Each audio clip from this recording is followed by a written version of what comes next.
This is Trey Kwan with Left Voice in New York City at Mount Sinai Hospital at an action organized by the COVID-19 Frontline Workers Task Force. Healthcare workers, nurses, and doctors are gathered here this morning to denounce the critical shortage of PPE causing their exposure and even the death of colleagues in our ICUs in New York.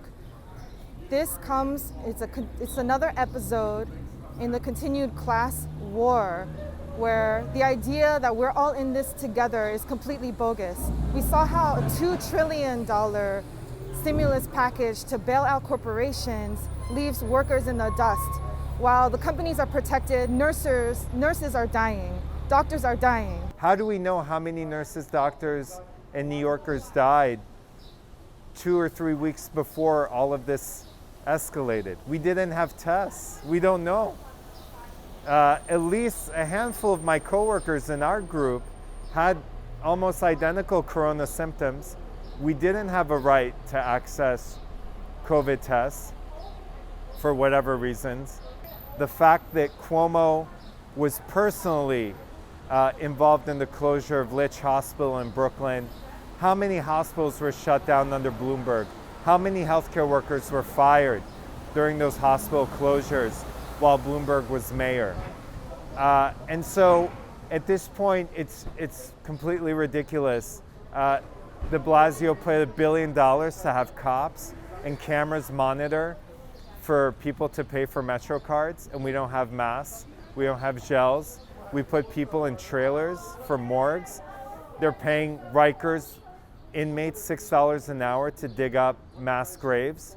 So that's the joke, and that's why de Blasio, Cuomo, and the rest of them are a total joke.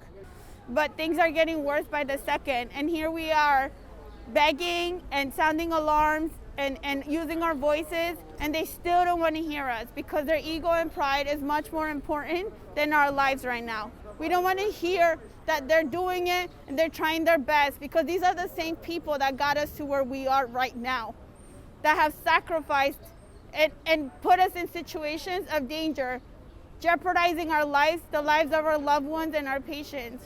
Stop already.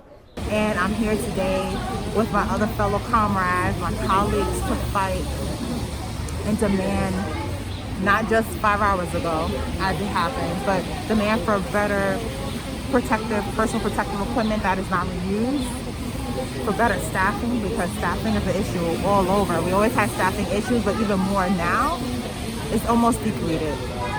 And we're fighting because we can no longer allow the administrators to make us fearful of speaking up. We don't want the retaliation, but that is what many of us face by speaking up. So I'm here today because without action, there is no advocacy. So I'm here today. So we need to mobilize now.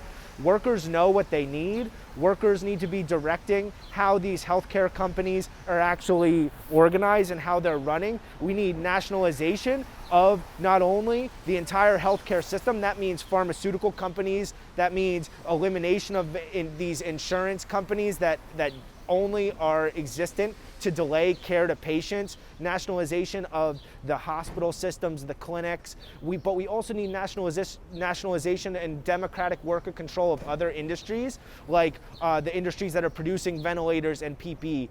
Worker control is the only way that we're actually going to get what we need, and confronting capitalism head on is the only way that we're actually going to challenge the crisis at hand.